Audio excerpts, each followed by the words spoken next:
இன்றைக்கி நம்ம சேமியா வச்சு ஒரு காலை டிஃபன் பண்ணலாம். அது சேமியா வச்சு ஒரு பிரியாணி மாதிரி வெஜிடபிள் எல்லாம் போட்டு வெஜிடபிள் பிரியாணி மாதிரி பண்ணலாம். 2 ஸ்பூன் எண்ணெய் ஊற்றிக்கிடுங்க. கொஞ்சமாக நெய் ஊற்றிக்கலாம். இப்போ இதில் ஒரு 4 கிராம்பு, ஒரு ஏலக்காய், இலை கொஞ்சமாக போட்டுக்கலாம். கடுகு போட்டுக்கலாம். பெருஞ்சீரகம் போட்டுக்கிடுங்க. இதில் போட்டுக்கலாம். இஞ்சி பூண்டு பேஸ்ட் 1 ஸ்பூன் போட்டுக்கிடுங்க. நல்லா ஃப்ரை ஆகட்டும். இன்றைக்கி நான் என்னோடய மெத்தடில் தான் இந்த டிஷ் பண்ண போகிறேன்.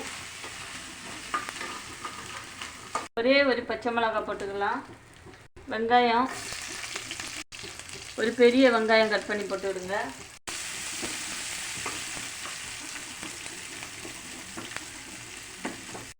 வெங்காயம் ரொம்ப வேக வேண்டாம். கொஞ்சம் கண்ணாடி பதத்துக்கு வந்த உடனே கேரட்டு போட்டுக்கோங்க. கேரட்டு நீட்டாக நைஸாக கட் பண்ணிக்கிடுங்க. அதே மாதிரி தான் பீன்ஸு கொஞ்சம் எடுத்து போட்டுக்கிடுங்க. பட்டாணி இருந்தால் உங்களுக்கு விருப்பம்னா விருப்பப்பட்டவங்க பட்டாணி கொஞ்சம் போட்டுக்கலாம். டேஸ்ட்டு நல்லா இருக்கும். பட்டாணி போட்டுக்கலாம். அப்புறம் மஷ்ரூம் போட்டுக்கலாம். டேஸ்ட்டு அடிப்பொலியாக இருக்கும்.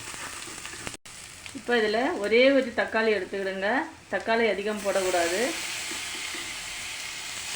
நீட்டு வாக்கில் இப்படி கட் பண்ணி போட்டுக்கிடுங்க. மஞ்சத்தூள் போட்டுக்கலாம். காரத்துக்கு ஏற்றவாறு மிளகுத்தூள் போட்டுக்கிடுங்க. கொஞ்சமாக கரம் மசாலா போட்டுக்கலாம். காஷ்மீர் சில்லி இருந்தால் கொஞ்சமாக கலருக்கு தேவைப்பட்டால் போட்டுக்கிடுங்க. அது அவங்கவுங்க சாய்ஸு தான். நான் இதில் போடலை. தேவைக்கு உப்பு போட்டுக்கிடுங்க. இப்போ தண்ணி ஊற்றிக்கலாம்.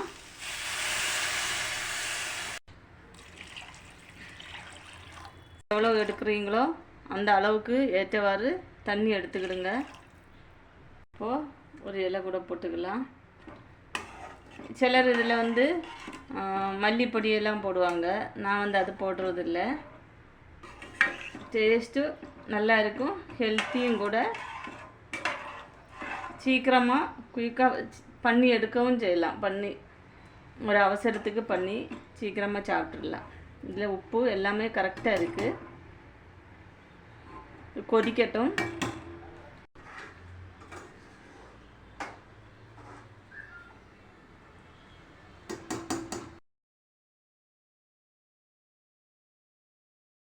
எடுத்திருக்கிறது வறுத்த சேமியா, அணில் சேமியா, அந்த இதுதான் எடுத்திருக்கேன்.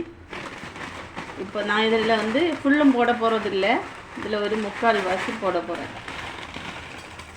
வறுக்காத்த சேமியானா வறுத்து போட்டுவிடுங்க.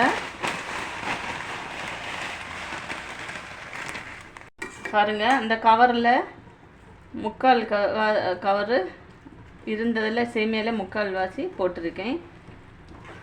அளவாக கரெக்டாக தண்ணியெல்லாம் கரெக்டாக இருக்குது. இது அப்படியே நம்ம சிம்மில் வச்சு மூடி வைக்க போகிறோம். இப்போது கடைசியாக இது மூடி வைக்கிறதுக்கு முன்னாடி எல்லாம் போட்டிருக்கோம். கேப்சிகம் போட்டுக்கிடுங்க. ரொம்ப ஹெல்த்தியான ஒரு இது. கேப்சிகம் போடுறது நல்லது. கேப்சிகமும் நைஸாக கட் பண்ணி லாஸ்ட்டில் இப்படி போட்டால் போதும். இல்லைன்னா நல்லா வெந்து போய் குழஞ்சி போயிடும். அது டேஸ்ட்டு நல்லா இருக்குது. அதனால் இப்படி போட்டுக்கிடுங்க. இப்போ நம்ம ஸ்டவ் இதை மூடி வைக்கலாம். ஸ்டவ் சிம்மில் வச்சுக்கிடுங்க. இப்போது கிளறி விட்டுக்கிடுங்க. இல்லைன்னா அடி பிடிச்சிடும். அடி பிடிக்காமல் இப்படி கிளறி விட்டுக்கிடுங்க. இதுதான் பக்குவமான இது. தண்ணி ஜாஸ்தி ஊற்றக்கூடாது. பாருங்கள், இந்த மாதிரி இருக்கணும். இதை நம்ம சிம்மில் வச்சு மூடி வச்சு அந்த ஆவியிலே வேக வச்சு எடுக்கணும். அப்போ தான் குழையாமல்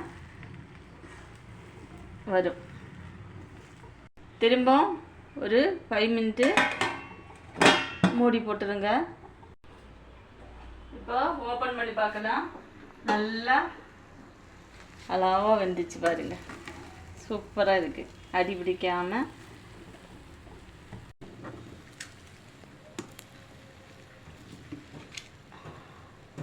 அவ்வளோதான் நண்பர்களே, காலை டிஃபன் ஹெல்த்தியாக டேஸ்டியான காலை டிஃபன் ரெடி ஆயிடுச்சு பாருங்கள். அவ்வளோதான். இது நீ ஆறும்போது நமக்கு உதிரி உதிரியாக வரும். நான் அப்புறமா இது கொஞ்சமாக ஆறட்டும், ஆறுனதுக்கப்புறம் காமிக்கிறேன் பாருங்கள். இந்த மாதிரி உதிரி உதிரியாக வரும் பாருங்கள். அதிகமாக இது பண்ணக்கூடாது, அதிகமாக வெந்து குழையக்கூடாது, இந்த மாதிரி இருக்கணும். அவ்வளோதான் நண்பர்களே. வீடியோ பிடிச்சிருந்தால் லைக் பண்ணுங்கள், ஷேர் பண்ணுங்கள், கமெண்ட் பண்ணுங்கள், மறக்காமல் சப்ஸ்கிரைப் பண்ணுங்கள். Okay bye, good morning.